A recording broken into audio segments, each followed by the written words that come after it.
बिस्मिल्लाहिर्रहमानिर्रहीम। आज के इस लेक्चर में हम डिस्कस करेंगे model of species competition. Let us suppose that हमारे पास दो स्पीशीज है जो कि सेम रिसोर्सेज के लिए compete कर रही है। अब उनकी पॉपुलेशन पे क्या फ़र्क पड़ेगा क्या असर पड़ेगा, उसी के लिए हमने एक मैथमेटिकल मॉडल कंस्ट्रक्ट कर ली है। अब लेट अस सपोज दैट हमारे पास N1 जो है वो रिप्रेजेंट कर रहा है number of individuals of species 1 और N2 जो है वो हमारे पास स्पीशीज 2 के नंबर ऑफ इंडिविजुअल्स को रिप्रेजेंट कर रहा है। अब इन दोनों स्पीशीज के पॉपुलेशन के लिए हम लॉजिस्टिक इक्वेशन का इस्तेमाल करेंगे। अब फर्स्ट हम ये कंसिडर करते हैं कि ये दोनों जो स्पीशीज है उन दोनों की इंटरेक्शन नहीं हो रही, यानी फर्स्ट हम ये कंसिडर करते हैं कि वो एक दूसरे के साथ रिसोर्सेज के लिए compete नहीं कर रहे हैं। तो फिर जो N1 के लिए लॉजिस्टिक इक्वेशन आएगा वो हमारे पास ये आएगा, जो कि लास्ट लेक्चर में हम डिस्कस कर चुके हैं। और N2 के लिए जो लॉजिस्टिक इक्वेशन आएगा वो हमारे पास ये आएगा। अब इन दोनों इक्वेशन में ये जो R1 R2 है ये डिफरेंट ग्रोथ रेट्स है of species 1 and species 2, and K1 K2 जो है they are the carrying capacities for species 1 and 2 respectively. ये K1 K2 दो डिफरेंट कैरिंग कैपेसिटीज है स्पीशीज 1 और स्पीशीज 2 के लिए। K1 जो है वो स्पीशीज 1 के लिए है और K2 जो है वो स्पीशीज 2 के लिए है। अब अगर हमारे पास N1 और N2 जो है they are much smaller than their carrying capacities, that is K1 and K2, यानी अगर आपका जो N1 है यानी स्पीशीज 1 का जो पॉपुलेशन है और 2 का जो पॉपुलेशन है वो उनके कैरिंग कैपेसिटीज जो कि K1 K2 है उनसे बहुत स्मॉलर है, यानी आपकी पॉपुलेशन जो है वो अपनी कैरिंग कैपेसिटीज को नहीं पहुंची है। तो उस केस में हम क्या कहेंगे कि जो पॉपुलेशन है इट विल ग्रोज एक्सपोनेंशियली। मैंने लास्ट लेक्चर में भी आप लोगों को बताया था कि जब भी पॉपुलेशन अपनी कैरिंग कैपेसिटी को नहीं पहुंचती है तो उस वक्त तक आपकी जो पॉपुलेशन है वो एक्सपोनेंशियली ग्रो करती है, फिर वहाँ पहुंच जाती है तो स्टॉप हो जाती है, फिर उससे आगे जाती है तो उसमें डिके आना शुरू हो जाती है। अब चूंकि यहाँ पे हमने क्या लिया है कि अगर ये उनके कैरिंग कैपेसिटी को नहीं पहुंचती है, उनसे बहुत स्मॉलर है, तो इस केस में आपकी जो पॉपुलेशन है दोनों स्पीशीज की वो एक्सपोनेंशियली ग्रो करेगी। अब हम आते हैं अपने मेन टारगेट की तरफ।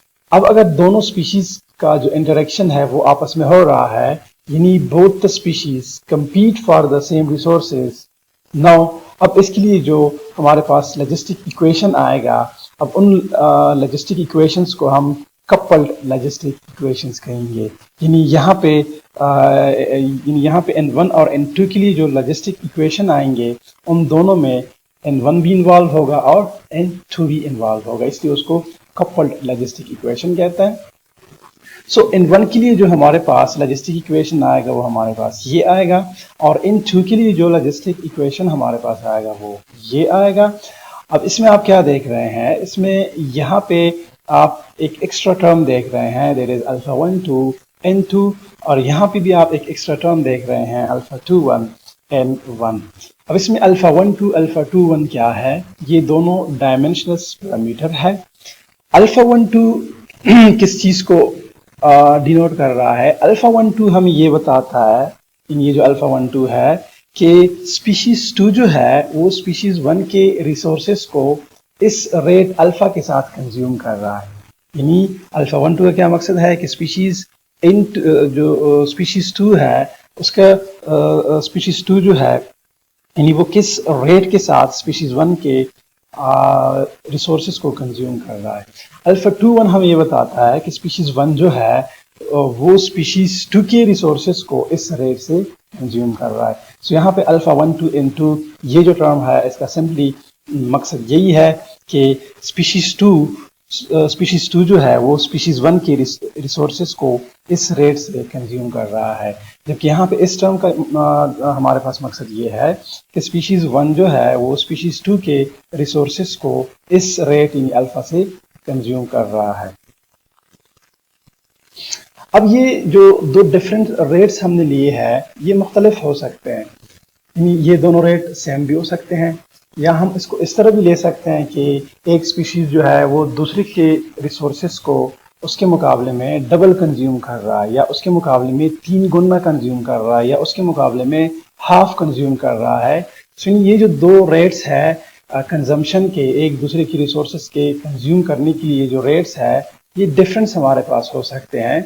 लेकिन यहाँ पे इस पर्टिकुलर केस में हम इन दोनों को सेम ले रहे हैं, that is alpha 1 2 is equal to alpha 2 1, और उसकी वैल्यू हम ले रहे हैं 1।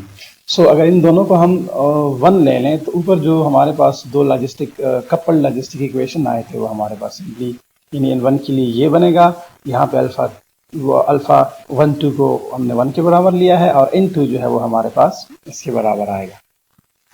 अब यहाँ पे इन ये जो आप देख रहे हैं ये दो इक्वेशन, ये हमारे पास basically model of species competition है। ठीक है, इन्हें अगर दो स्पीशीज एक दूसरे के साथ कंपीट कर रही है फॉर द सेम रिसोर्सेज, तो ये वो मैथमेटिकल मॉडल है जो कि रिप्रेजेंट कर रहा है a model of species competition.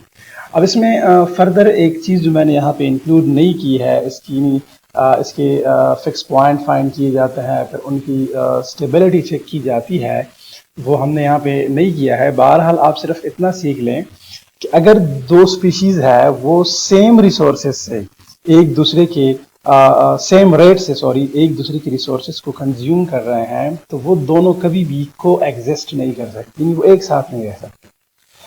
जिस स्पीशी की कैरिंग कैपेसिटी लार्जेस्ट होती है वही स्पीशी जो है वो सरवाइव करेगी, और दूसरी स्पीशी जो है वो खत्म हो जाएगी। यानी सिंपल कहने का मकसद ये है कि वो स्पीशीज जिसकी कैरिंग कैपेसिटी सबसे ज्यादा होती है वही सरवाइव करती है, और जो दूसरी स्पीशी होती है वो जो है अगर उसकी कैरिंग कैपेसिटी यानी वो दूसरी के मुकाबले में लार्जेस्ट नहीं है तो वो खत्म हो जाती है।